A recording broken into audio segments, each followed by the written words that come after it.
우리에게는 닥터 둠으로 알려진 루비니 교수가 비트코인에 대해서 2021년 1월 15일 대폭락할 것이다라고 예언한 적이 있었는데요. 만약 루비니 교수가 이 대폭락 예언 날짜를 2021년 12월 3일로 했더라면 그동안의 예측 실수로 좀 실추됐던 루비니 교수의 명예를 회복할 수 있지 않을까 하는 이야기들이 우스갯소리로 나오고 있습니다. 비트코인을 비롯한 암호화폐의 변동성이 심각한 상황에서 왜 이런 진단들이 나오고 있는지 한국경제신문의 한상춘 논설위원과 이야기 나눠보겠습니다. 안녕하십니까? 네, 안녕하십니까? 네, 이 시간을 통해서 랜드러시라는 용어를 알아본 적이 있었는데 그 움직임이 좀 지속되고 있는 것 같아요. 어떻게 보십니까? 네, 그렇습니다. 우스갯소리라 그랬지만 코인 투자가들한테는 굉장히 어려운 일이었지 않냐 하는 생각이 드는데요. 지난 주말에 뉴욕에 이렇게 그 어조 지수를 보면 디폴트 얘기, 마진콜 얘기 이런 얘기들이 좀 많이 나왔어요. 예. 비교적 어두운 얘기인데요. 그 중에 하나가 랜드러시가 아닌가 생각합니다. 한 달 전에 이 새로운 용어를 한번 공부한 적이 있어요. 아마 전 앵커도 또 시청자분도 기억나실 거로 이렇게 생각하는데요. 존 말론이 이 표현을 한 달 전에 얘기했죠.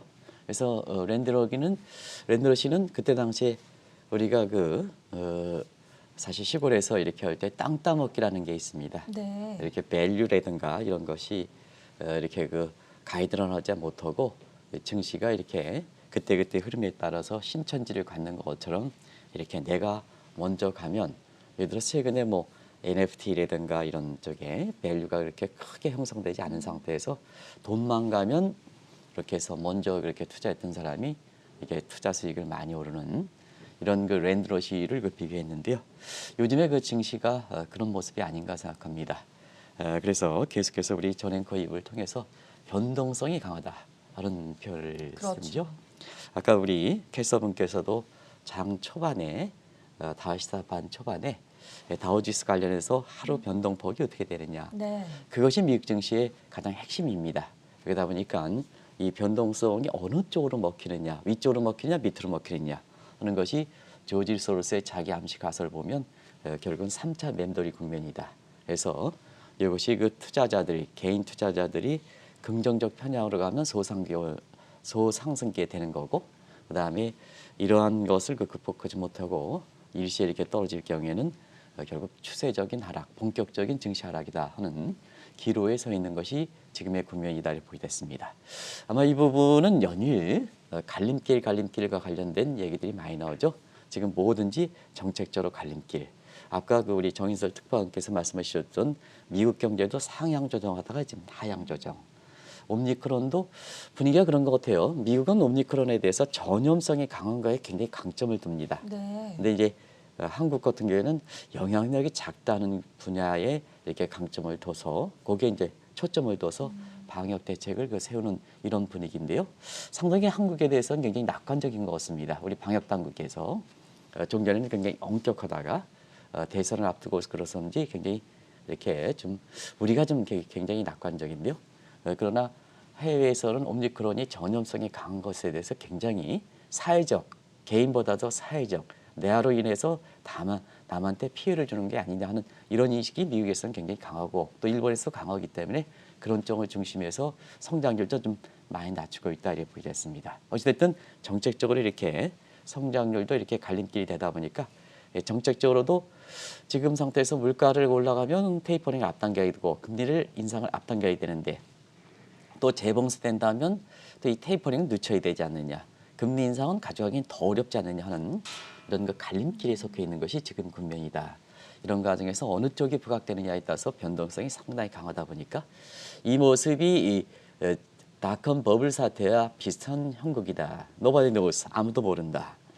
지금의 오미크론 진단은 이렇게 전문가조차도 아무것도 모르는 게 정확한 진단이고 예측이다 하는 이런 말까지 나오는 상태거든요.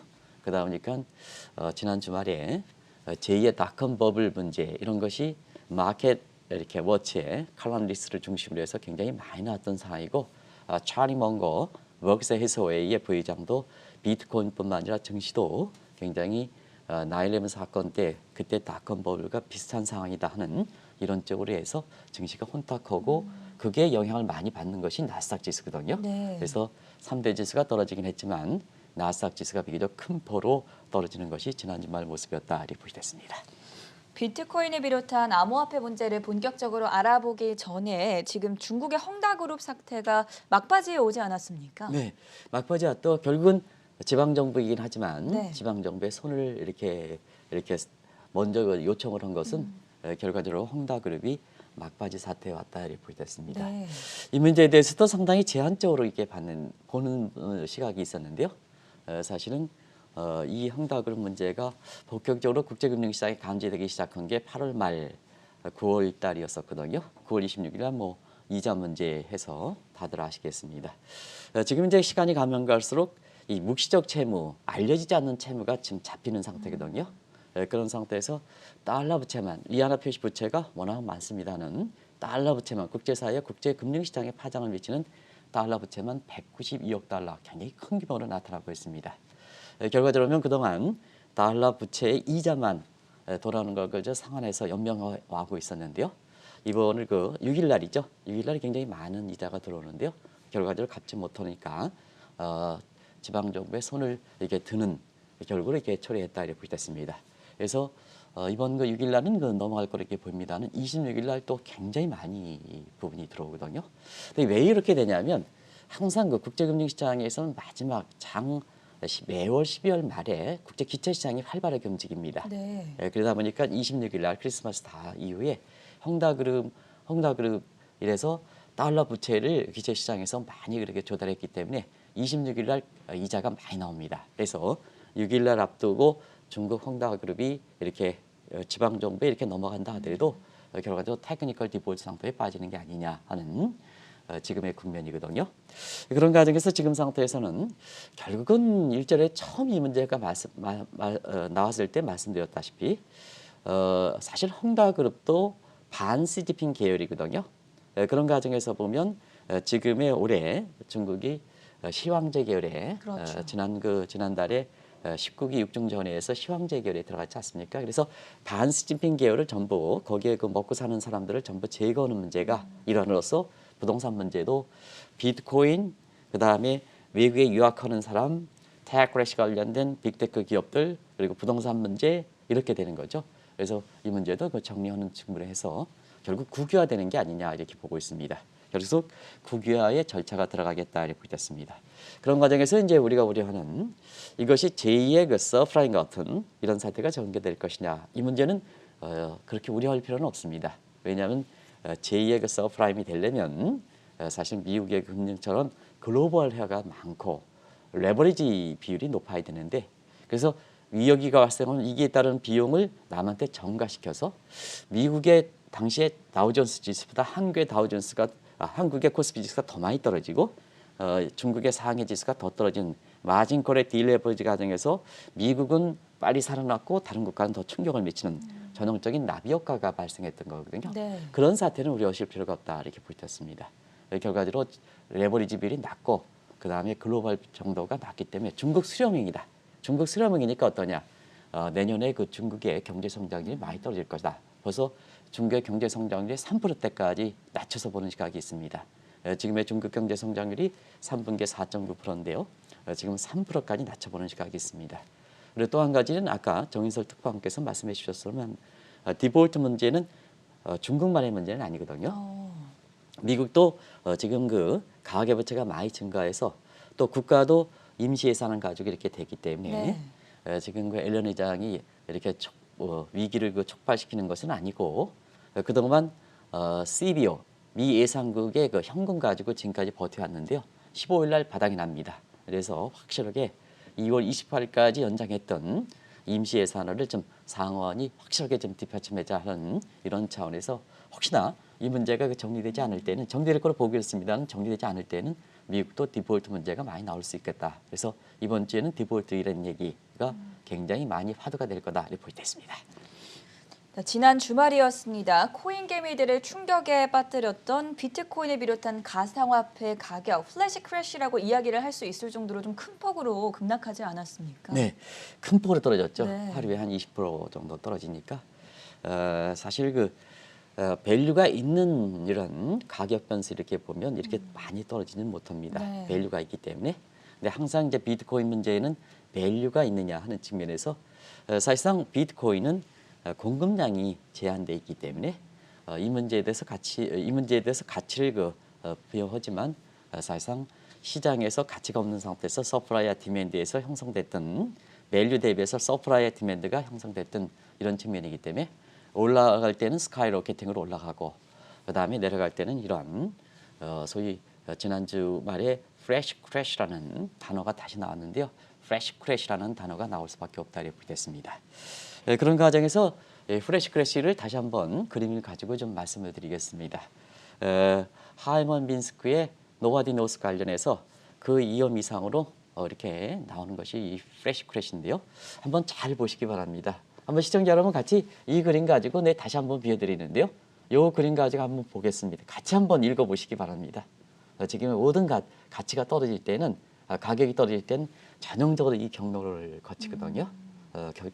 근데 마지막 새로운 논리가 탄생되기 전까지는 우리나라 같은 것도 대형주 이렇게 되지 않습니까? 시청자 여러분. 그래서 코스피 4,100 우리가 8월 재테크에서도 이렇게 아는 종목이 있을 땐 레버리지 이렇게 뭐 투자해라 이렇게 해서 빚내서 투자해라 이런 얘기까지 나오는데 새로운 논리가 형성되면 바로 얼마큼냐 그대로 떨어지게 됩니다.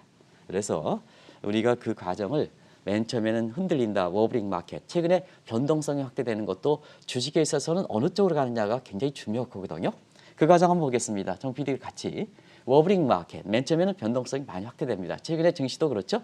워브링 마켓 그러다가 사실상 자 밑으로 떨어질 땐 빨리 팔아야 되거든요. 러스커테이 되지 않습니까? 그러니까 자 이 색연필이 원래 시장 가격이 100만 원인데 이게 모두가 판다 하니까 앞서 팔기 위해서 덤핑 쳐버릴 수밖에 없죠. 덤핑. 그래서 덤핑 치니까 프레시 크래시 현상이 발생합니다. 그래서 지난 주말에 하루에 비트코인의 가격 변동을 보면 이렇게 덤핑 같은 이런 조짐이 나타났냐 하는 측면이 굉장히 중요한데요. 다행스럽게 덤핑은 안 나타났습니다.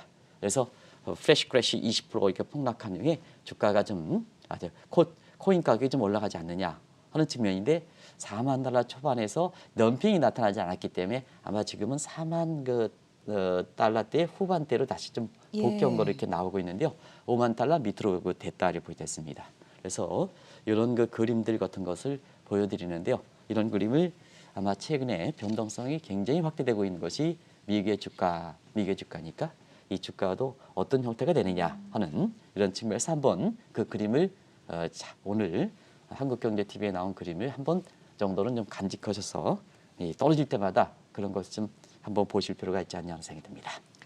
이날 가상화폐 가격이 폭락한 직접적인 계기는 이제 버크셔에서의 찰리 먼거 부회장의 발언이었지만 오히려 코인 개미들이 더 주목하는 인물이 있다고 들었는데 어떤 인물입니까?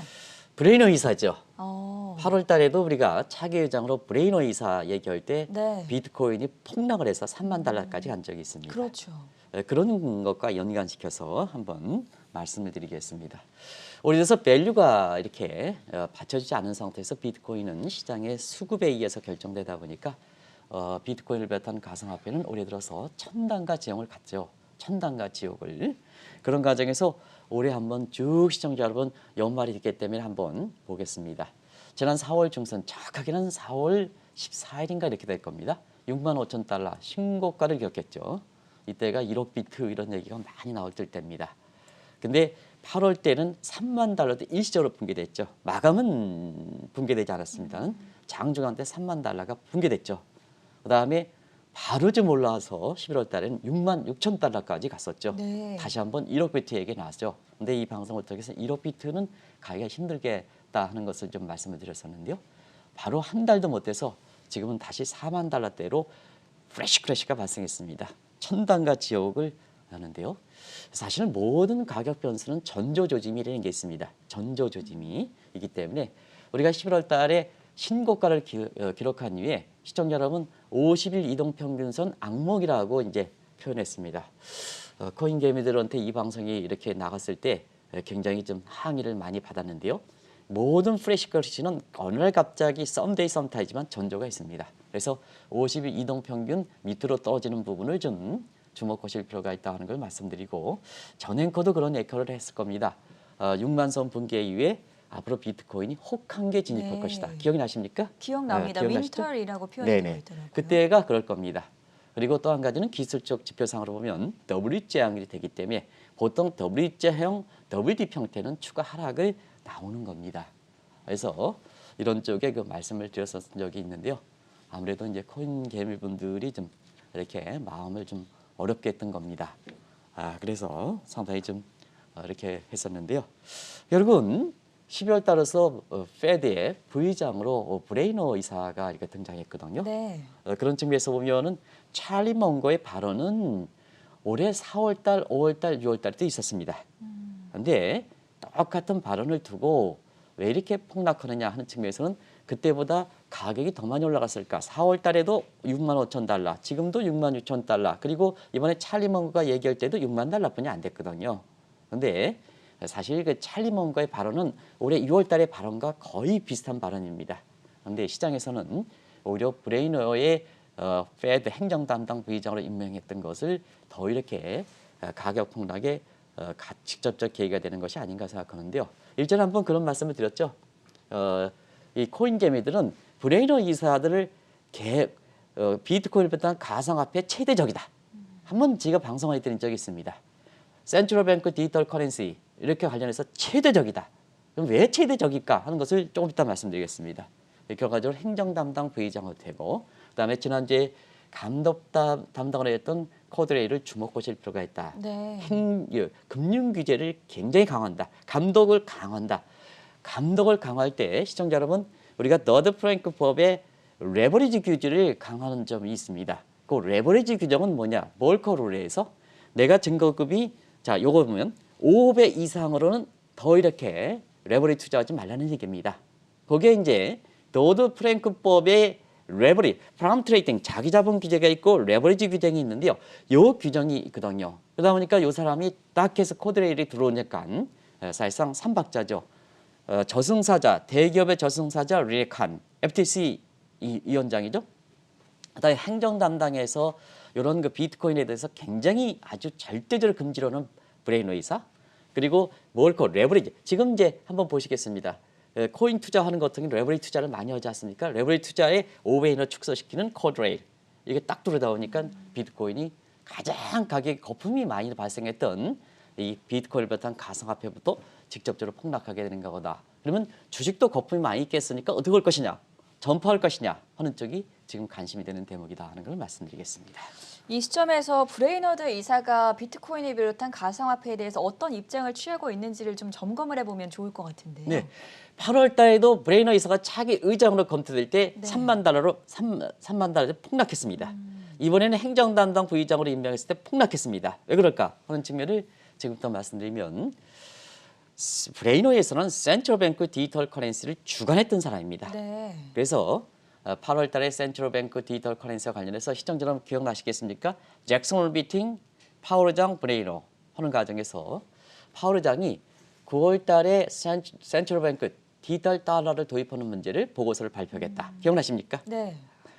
그런 과정에서 사실상 상원 정안에서 디지털 그 달러, 소위 센트럴뱅크 디지털 커런시를 이렇게 발표하겠다 하는데 지금도 지원되지 않고 지원 발표되지 않고 있거든요. 왜 그럴까 하는 측면에서 보면 사실상 파월 의장이 센트럴뱅크 디지털 커런시 문제에 대해서 그 또 이면에 있는 비트코인과 가상화폐에 대해서 입장이 오락가락했기 때문에 그렇습니다. 시청자 여러분 아시겠습니다는 맨 처음에는 그 파월 의장이 사실 비트코인 비롯한 가상화폐에 대해서 전격적으로 부정하는 입장이었습니다. 부정하는 입장을 이렇게 했었는데요. 다음 자막 보시기 바랍니다. 부정하는 입장이었었는데요. 센트럴뱅크 디지털 커런시에 이렇게 해서 인정한다는 쪽으로 갔거든요. 인정한다는 쪽으로 가다 보니까 SEC라든가 뭔가 이런 측면에서 전부 가상화폐 같은 ETF라든가 이게 나오게 되는 배경이죠. 대중화가 더 됐던 배경입니다. 이것이 비트코인을 비롯한 가상화폐 가격을 11월 달에 6만 6천 달러까지 올리게 됐던 가장 큰 배경이거든요. 문제는 그렇습니다. 센트럴뱅크 디지털 커런시에 주도했던 브레이너 이사는 파월 의장이 8월 달에 인정한 것과 관계없이 비트코인을 반대한다. 그래서 코인 투자가들이 브레이너 이사를 최대적으로 사는 겁니다. 정말입니다. 그래서 앞서도 이제 말씀드렸다시피 센트럴뱅크 디지털 커런시 도입이 임박한다. 9월 달 보고서 발표하니까 8월 달에 3만 달러까지 붕괴했던 겁니다. 그리고 이번에 브레이너 회사가 행정 담당 부의장이지만 실제로 월가에서 보면은 상원의 절차 그리고 인플레 파이터로 바이든 대통령이 나섰기 때문에 사실 브레이너 이사는 금융 완화가 더 비둘기적이다 하는 측면에서 파월 의장을 임시 방편적으로 앉았지만 월가 입장에서 보면 브레이너 이사가 더 실세다. 실제로 지금 나오는 상태거든요. 네. 그러다 보니까 8월에 악몽이 재현돼서 이번에 가격이 폭락하게 된 배경이다 하는 걸 말씀드리겠습니다. 사실 비트코인이 이제 투자가 많이 활성화되기는 했지만 여전히 의견이 엇갈리고 있는데요. 이번 기회에 한 번 더 정리를 해보고 가죠. 네, 비트코인에 대해서 그것도 훌륭한 사람들이 뭐 여기서 훌륭하다고 얘기할 것을 끊었습니다는 사회적으로 많이 알려졌던 투자 예. 입장에서 많이 알려졌던 사람도 오락가락하고 있습니다. 그런 과정에서 한번 정피드랑 같이 그냥 자막을 통해서 한번 정리해 보도록 하겠습니다. 한번 정리해 보시죠. 쭉 한번 보내주시기 바랍니다. 일단 국가별로 보면 네. 자 지금 양대 국가 비트코인과 가상화폐에 대해서 가장 반대 의견을 필치하는 것이 어디냐 하면 이것도 미중간 마찰이다 이렇게 얘기하거든요. 근데 아시겠습니다는 중국이라든가 친중국 국가들은 비트코인 비롯한 암호화폐를 전격적으로 부정하는 입장입니다. 네. 뭐 아시겠지만 삼불 정책에 의해서 비트코인 보유도 금지하고 거래도 금지하라는 것이 지금 시진핑 입장입니다. 그리고 친중국과 관련된 국가들은 대부분 다 이 입장을 취한다. 근데 미국과 친미 국가들은 비트코인을 비롯한 가상화폐를 부분적으로 인정하는 주의다. 다 인정하지 않지만 부분적으로 인정한다. 왜 그러나 민간 사이드는 많이 변하기 때문에 그렇습니다. 그래서 민간 사이드의 중앙은행 의장서부터 어떻게 입장을 보이냐. 왜냐 비트코인은 뭐냐면 지금의 버퍼와 대체 관계이기 때문에 중앙은행의 입장이 굉장히 중요하거든요. 중앙은행을 한번 입장을 보겠습니다. 네. 세계 3대 중앙은행이 뭐냐. 이게 이제 여기 중앙은행에 표현할 수 없지만 3대 중앙은행으로 이렇게 하면 세계 중앙은행이 이제 IMF니까 예. IMF 포함해서 페드 그다음에 ECB 이렇게 보도록 하겠습니다. 중국의 인민은행은 세계 3대 은행에 들어가지 않고 아까 싸웠는 것이 전면 부정한다 하는 쪽으로 정리해 드렸습니다. 그러면 이제 세계 3대 중앙은행은 자 대중화 정도에 따라 오락가락하고 있습니다. 일단은 게르기에바 IMF 총재 동료 사람이죠. 아직 공식적인 입장을 발표하지는 않고 있습니다. 이것도 중요한 게 이 게르기에바 같은 경우는 사실상 동유럽 사람입니다. 네. 그렇기 때문에 동유럽에서는 이 비트코인 같은 가상화폐 문제에 대해서는 자 사회주 국가 입장을 대변하고 있습니다. 아직도 왜냐하면 지금 우크라이나 사태라든가 뭔가에서 공식적으로 IMF가 제3자 입장에서 이렇게 했지만 예. 미국의 입장도 대변할 수 없고 사회주 국가도 대변할 수 없으니까 아직까지는 세계 중앙은행 총재지만 IMF 총재지만 이 입장에 공식적인 의견을 내놓지 않다. 그 배경을 시청자 여러분이 잘 보실 필요가 있습니다. 자, 파월 의장 오락가락하죠. 8월까지는 비트코인 금지. 근데 인정한다. 그에서 또 인정한다. 근데 그래서 예르그베바의 그 페드 담당, 행정 담당 부의장의 말을 더 미국에서 더 공신하는 겁니다. 공신하는 겁니다. 오락가락하니까 인플레 관련해서도 일시적이냐? 지금은 굉장히 또 인플레에 대해서 굉장히 또 매파적 발언을 해요. 그렇죠. 그 뭐 이렇게 인플레 파이터로 나섰던 바이든 대통령이 연임시켰으니까 그러지는 않겠습니다는 하다비를 하듯 네. 지금은 또 나서서 인플레에 대해서 가장 또 매파적 발언을 하는 것 같아요. 그러다 보니까 신뢰가 떨어지는 거죠. 그런 상태에서 라가르도 ECB 총재를 보겠습니다. 라가르도 ECB 총재도요.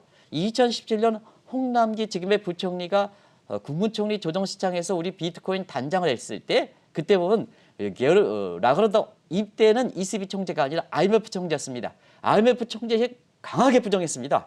근데 지금은 부분적으로 인정하는 제대로 가거든요. 오락가락하는 모습이 세계 그 중앙은행 총재도 보이고 있습니다.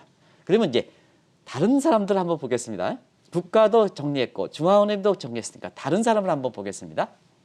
머스크 기억나십니까? 작년 이맘때쯤에 자사 제품에 대해서는 비트코인으로 결제하겠다. 예. 그러니까 자기 사놓고 그다음에 비트코인이 쭉 올라가다 보니까 1사분기에 올해 1사분기에 기업의 실적은 자기의 주력 제품인 전기차를 사가지고 실적이 돼야 되는데요.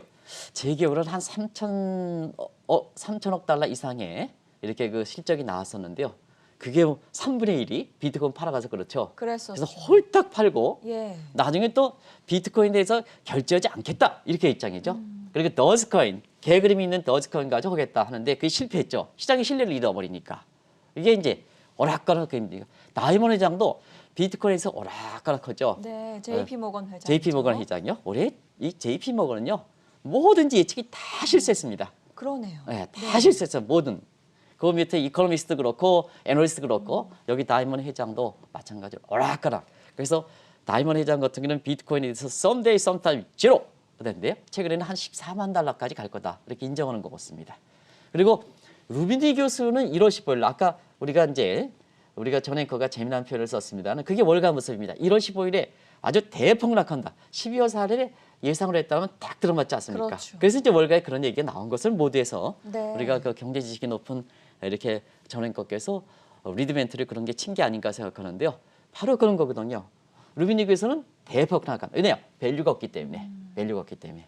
그리고 찰리 먼거 같은 경우에도 비트코인은 있어서는 안 된다. 이걸 6월 달에 나왔던 발언과 똑같은 거거든요. 이 발언이 직접적 계기가 된 게 아니라 브레이너 회사입니다. 우리 언론에서는 찰리 먼거 가지고 다 얘기하는데요. 네. 6월 달에도 똑같은 얘기를 했습니다. 똑같아요. 그때는 비트코인 가격이 올랐습니다. 지금 거품 정도가 그때보다 더 많이 올랐느냐? 그렇진 않습니다. 근데 왜 이렇게 직접 떠오르냐? 그건 직접적 계기를 봐야죠. 그런 과정에서 이렇게 찰리 먼거도 완전히 태어나서는 안 되는 게 비트코인이다. 가상화폐다. 이런 쪽으로 이제 굉장히 부정하는죠. 그래서 세계적으로 유명한 사람도 비트코인과 가상화폐에 가서 오락가락하니까 저희 것처럼 이렇게 미천한 사람들이 이렇게 방송을 할 때 이렇게 오락가락 정리를 좀 해드리기로 노력했습니다는 네. 어쨌거나 그분들보다 훌륭하지 못하기 때문에 비트코인과 관련해서 이렇게 그때그때마다 이렇게 설왕을 하려는 거다 하는 걸 말씀드리겠습니다. 여기서 궁금한 사항 두 가지를 풀어볼 텐데요. 이번 가상화폐 가격 폭락을 통해서 혹시라도 금융위기가 발생할 수 있다. 이런 점에 대해서는 어떻게 보십니까?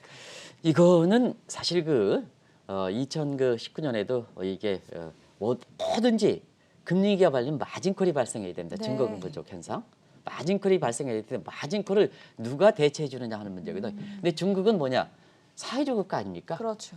중국의 사회주의 국가에서 유동성 부족 문제를 마진콜 부족 문제 채워주면 됩니다. 그래서 우리가 보면 제2의 무슨 이 사태를 계기해서 금리가 발생한다 하는 이 국면은 누누이 말씀드리는 이 비트코인발, 가상화폐 폰답발 금리가 발생할 가능성은 없다. 저는 아예 없다 이렇게 말씀드립니다. 너무 우려하지 마시기 바랍니다. 그래서 앞서 말씀드린 같이 헝다 사태발 제2의 그 디폴트 문제랑 같은 맥락에서 네. 그보다 정도가 더 높은 금융위기 문제에 대해서 가능성이 적다는 것을 꼭 좀 말씀드리겠습니다. 이것보다 더 궁금한 사항이 있을 텐데요. 앞으로 그러면 비트코인 가격은 어떤 움직임을 보이게 될까요? 네, 비트코인 문제 이 문제에 대해서는 밸류가 없기 때문에 비트코인에 대해서 설왕설래 누구 얘기가 맞을 수 틀릴 수 못하죠. 예. 그래서 시장으로 보면 따라갈 수밖에 없는데요. 그런데요, 너무 이렇게 해서 이런 얘기, 캐시우도 50만 달러, 캐시우드 얘기 많이 나오죠. 지난주에서 손실이 최대 많이 맞습니다. 나오죠. 예. 우리도 한번 일전에 너무 따라가지 마십시오. 돈 나머니 너무 따라가지 마시오. 우리 전 앵커가 이렇게 얘기하는 돈 나면 너무 따라가지 마시오. 이렇게 하는데 시티그룹 아마 창피를 톡톡히 당할 겁니다. 작년 이맘때쯤에 30만 달러죠. 네. 지금 4만 달러 후반대죠. 어쨌거나 그렇습니다. 그래서 밸류가 없는 거는 너무 추격 매수든 저가 매수든 이렇게 해서 부안에 동하지 마시기 바랍니다. 우리가 증시도 지난주서부터 계속해서 변동성이 있을 때 일일비하지 마십시다. 변동성이 너무 크기 때문에 이후에 지켜보는 것도 좋은 투자 전략입니다 하는데 유튜브 방송에서는 계속해서 불을 때는 것 같아요. 저가 매수해서. 근데 지금은 미국의 증시도 변동성이 굉장히 지금 확대되는 상태거든요.